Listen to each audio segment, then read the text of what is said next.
Olá pessoal, na aula de hoje eu quero falar sobre esse comando aqui, o e-comercial, né? Também conhecido como e-comercial. E eu sei que alguns de vocês podem estar vendo, né, essa aula aqui e pensando, poxa, mas eu vi isso aí lá no SKF.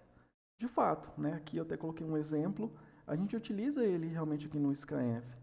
Só que o objetivo dessa aula é fazer com que a gente não só decore, né, essa estrutura aqui do scanf. Então, por exemplo, eu coloco o tipo aqui no porcento, o tipo de valor que vai ser lido, no caso é um inteiro, então é porcento %d, vírgula, e comercial e o nome da variável onde eu vou guardar isso. Tá, mas o ponto aqui é o seguinte, por que eu vou colocar o e-comercial? Qual que é o sentido dele aqui? É por isso que eu estou fazendo essa aula. Mas, para me explicar isso, eu preciso primeiro explicar como funciona a memória de um computador, né? Como as informações elas são guardadas dentro da memória de um computador, para aí sim a gente conseguir entender qual é o sentido, né, desse operador aqui, né, o e-comercial. Tá, então para isso eu vou fazer um breve esqueminha aqui, desenhando como seria a memória de um computador.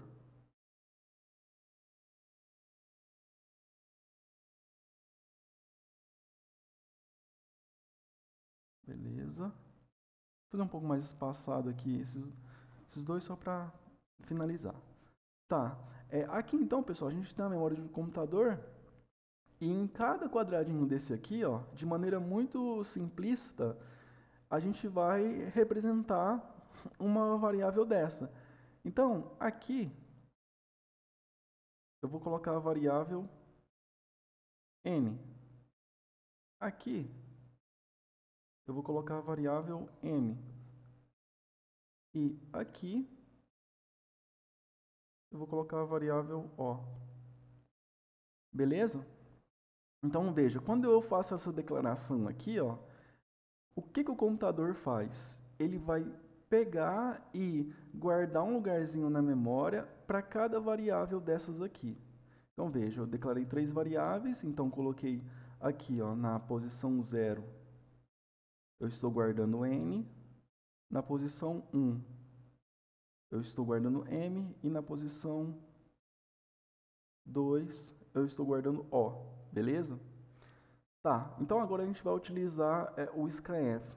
O scanf, né, na sua estrutura aqui, ele fala que você tem que colocar um %d e o e-comercial n.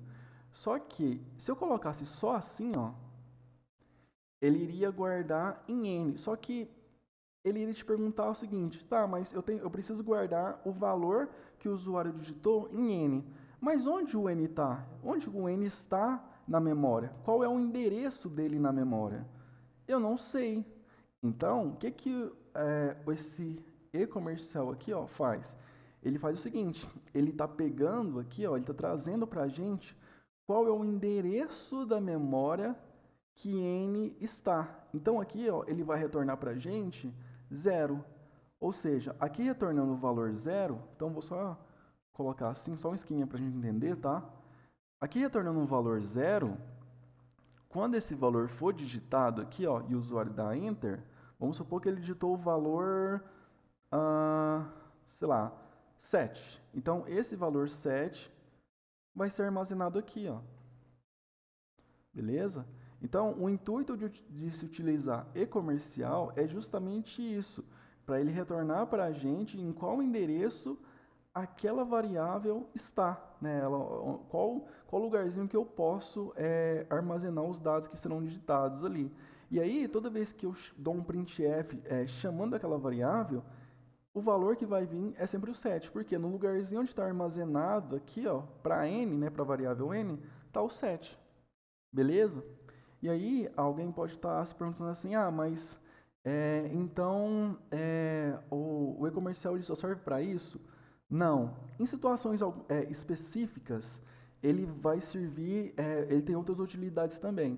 E aí eu queria apresentar também um outro exemplo de como ele pode ser interessante aqui para a gente. E aí quando a gente entra nesse nível, aqui nesse outro exemplo, começa a chegar um novo conceito que eu vou falar um pouco mais tarde, porque ele já está um pouquinho mais avançado, chamado de ponteiros. Eu não vou entrar muito nesse conceito de ponteiros, mas eu só quero mostrar qual é a outra utilidade que o e-comercial tem. E aí, logo mais, a gente vai começar a falar de ponteiros e aí vai ficar um pouco mais claro, né, a sua utilidade para problemas um pouco mais complexos. Tudo bem? Beleza, então vamos lá. Deixa eu só apagar isso aqui. Beleza, pessoal. O nosso segundo exemplo aqui, ele diz o seguinte: ele inicializa uma variável n e fala que o valor dela é igual a 5. E depois, ele dá um print aqui. Esse print, o que ele está fazendo? Ele está printando a variável n, então aqui, né, a saída teria que ser, o valor é 5 e seu endereço é o endereço que a gente viu no esqueminha aqui, que eu vou desenhar novamente, só para ficar um pouco mais claro. E qual que é o endereço que ele está lá na memória? Então, seria algo mais ou menos assim, ó. Se a gente desenhar aqui,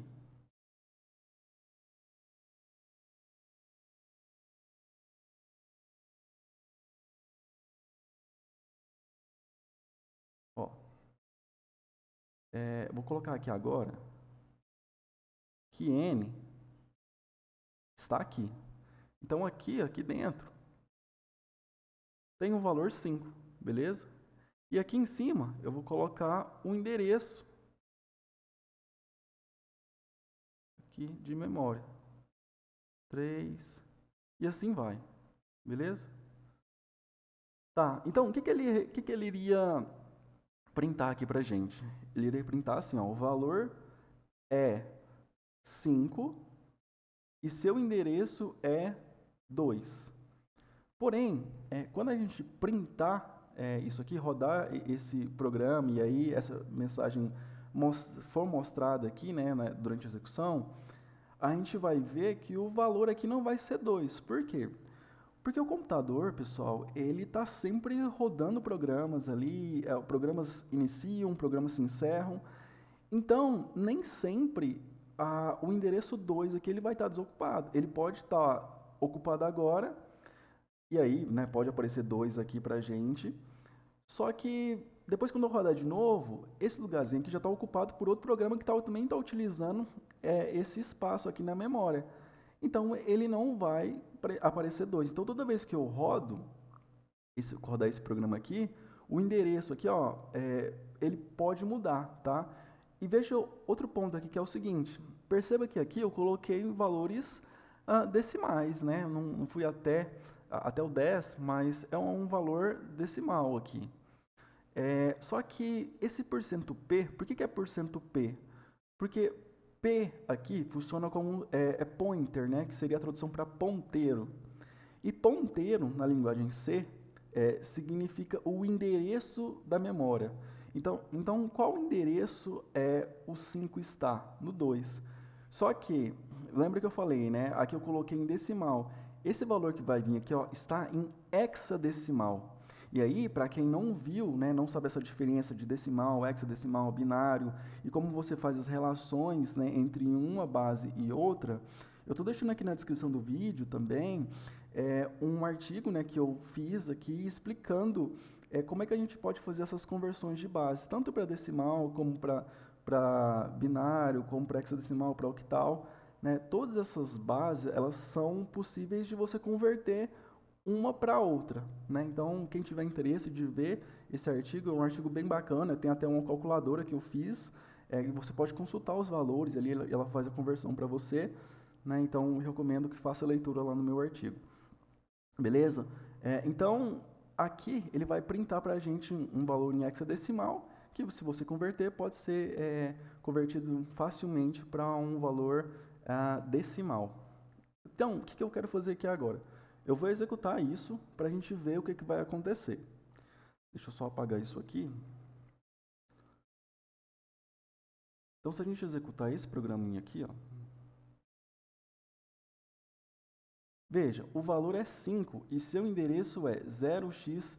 Ó, o endereço começa aqui, ó, 7FFF4D, ou seja, existe esse endereço aqui, ó, a partir do 7. Esse endereço aqui, lá na memória, está armazenando o valor 5. Né? Então, todo o valor de n que você colocar vai cair dentro desse endereço aqui, ó. E aí, se eu declarar uma outra variável aqui, uma variável m, por exemplo, ele vai criar um outro endereço que não necessariamente é próximo desse, tá? Porque pode acontecer dos endereços que estão próximos a esse aqui, que a gente está vendo na tela, estarem ocupados por outros programas. E aí ele vai pegar um outro endereço que também está na memória, mas não necessariamente próximo a esse, para falar o seguinte, olha, todos os valores que forem atribuídos à variável m, né, serão colocados aqui, nesse endereço aqui.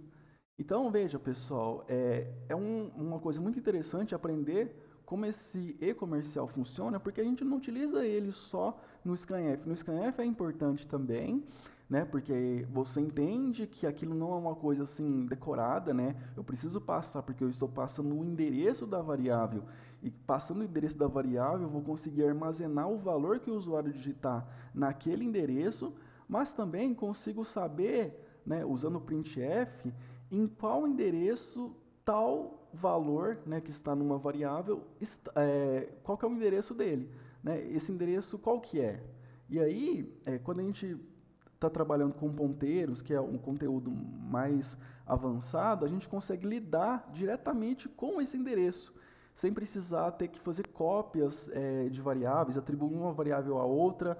Então, isso é extremamente importante entender o que é esse comercial. Tudo bem? Então, pessoal, eu espero que tenha ficado claro o que eu quis passar aqui hoje. É um vídeo bem rápido, mas eu acho que é de grande valia entender, né, esse conceito.